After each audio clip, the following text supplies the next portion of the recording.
جب کسی انسان کو کسی سے محبت ہوتی ہے، تین اسباب میں سے کسی ایک سبب کی وجہ سے ہوتی ہے۔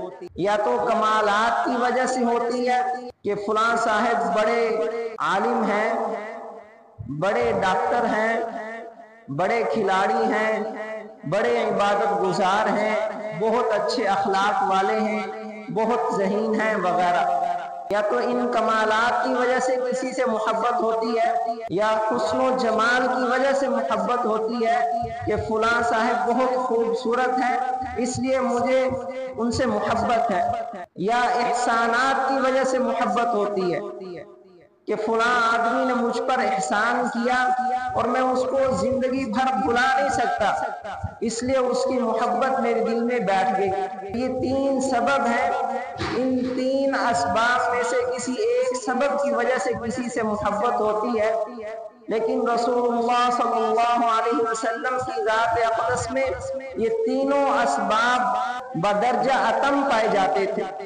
جو کمالات دنیا کے تمام انسانوں میں اور تمام نبیوں میں الگ الگ طور پر تھے، وہ تمام کمالات رسول اللہ صلی اللہ علیہ وسلم کی ذات اقدس میں یکجا طور پر جمع تھے۔ جو کمالات دوسرے انبیاء میں الگ الگ طور پر تھے، وہ سارے کمالات رسول اللہ صلی اللہ علیہ وسلم کی ذات اقدس میں یکجا طور پر تھے۔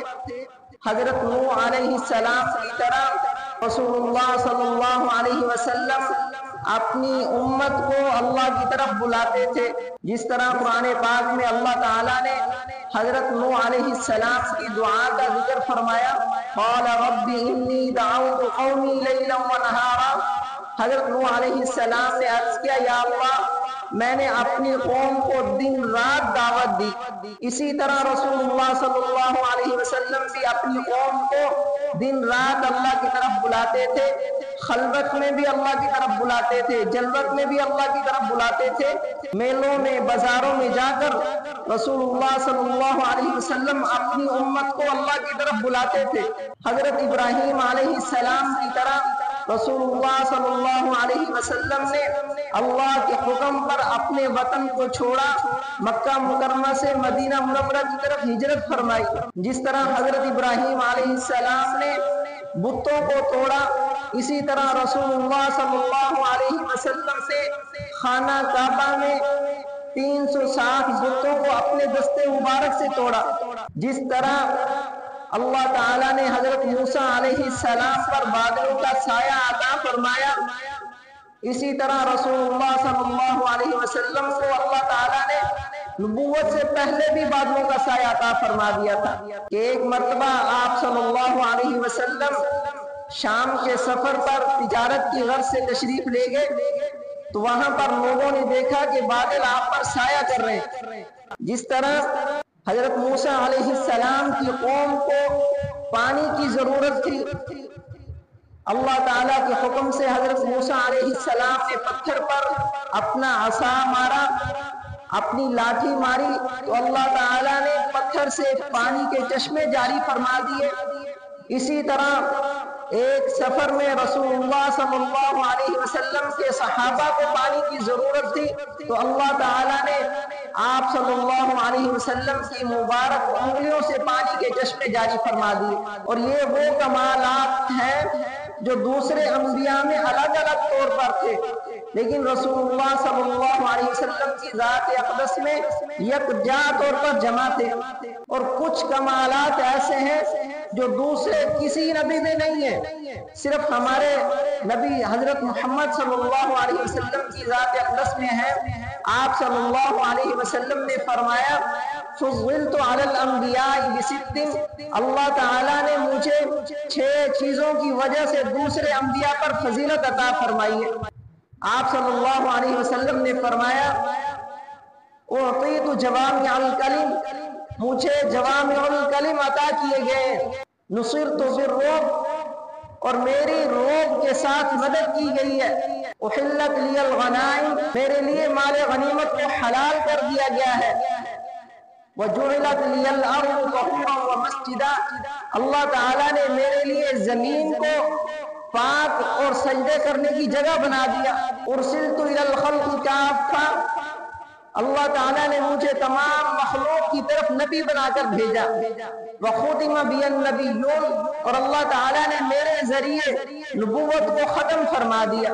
یہ 6 خصوصیات، یہ 6 کمالات ایسے ہیں جو صرف رسول اللہ صلی اللہ علیہ وسلم کو عطا ہوئے اور کسی نبی کو عطا نہیں ہوئے۔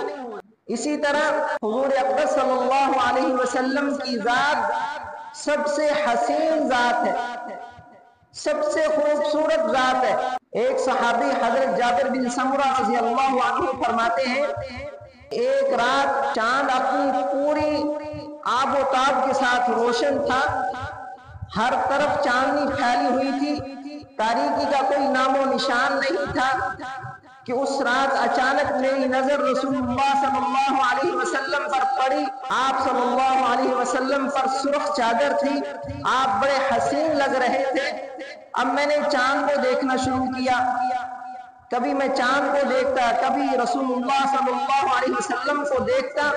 بالآخر میرے دل نے یہ فیصلہ کیا کہ رسول اللہ صلی اللہ علیہ وسلم چاند سے بدرجہ حسین ہے، چاند سے بہت زیادہ حسین ہے۔ اسی طرح رسول اللہ صلی اللہ علیہ وسلم سب سے زیادہ احسانات کرنے والے، ساری انسانیت رسول اللہ صلی اللہ علیہ وسلم کی احسان مند ہے۔ اللہ تعالیٰ نے ارشاد فرمایا، لقد من اللہ علی المؤمنین اذ بعث فیہم رسولا، اللہ تعالیٰ نے ایمان والوں پر بڑا احسان فرمایا کہ انہوں نے اپنا رسول بھیج دیا۔ اللہ تعالیٰ نے اپنے بندوں کو بے شمار انعامات سے نوازا، لیکن کسی نعمت پر احسان نہیں جتایا، اور صرف یہ نعمت ہے کہ رسول اللہ صلی اللہ علیہ وسلم کو نبی بنا کر بھیجا۔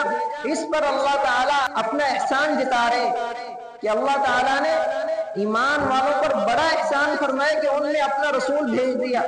اسی طرح دوسری آیت مبارکہ میں اللہ تعالیٰ ارشاد فرماتے ہیں، وَاذْكُرُوا نِعْمَتَ اللَّهِ عَلَيْكُمْ، تم اللہ تعالیٰ کی نعمت کو یاد کرو جو اللہ تعالیٰ نے تم پر کی۔ اذ کنتم اعداء فالف بین قلوبکم فاصبحتم بنعمتہ اخوانا، کہ جب تم آپس میں دشمن تھے اللہ تعالیٰ نے تمہارے دلوں کو جوڑ دیا اور تم آپس میں بھائی بھائی بن گئے۔ وکنتم علی شفا حفرۃ من النار، اور تم آگ کے گڑھے کے کنارے پر تھے، قریب تھا کہ تم اس میں گر جاتے۔ فانقذکم منہا، اللہ تعالیٰ نے تمہیں اس آگ کے گڑھے سے بچا لیا۔ اللہ تعالیٰ نے اپنا رسول بھیجا، رسول اللہ صلی اللہ علیہ وسلم کی برکت سے جو لوگ آپس میں دشمن تھے ان کی دشمنیاں ختم ہو گئی، وہ آپس میں بھائی بھائی بن گئے، اور جو لوگ آگ کے گڑھے کے کنارے پر تھے اس میں گرنے والے تھے، رسول اللہ صلی اللہ علیہ وسلم نے ان کی کمر سے پکڑ کر کھینچ لیا، ان کو اس آگ کے گڑھے میں گرنے سے بچا لیا۔ رسول اللہ صلی اللہ علیہ وسلم کی ذات اقدس میں محبت کے تینوں اسباب پائے جاتے ہیں جس کی وجہ سے ہمیں کسی سے محبت ہوتی ہے۔ کمالات بھی اعلیٰ درجے کے ہیں، احسانات بھی اعلیٰ درجے کے ہیں، اور آپ حسین بھی اعلیٰ درجے کے، آپ کا حسن و جمال بھی اعلیٰ درجے کا ہے۔ تو اس لیے ہمیں رسول اللہ صلی اللہ علیہ وسلم سے سب سے زیادہ محبت ہونی چاہیے۔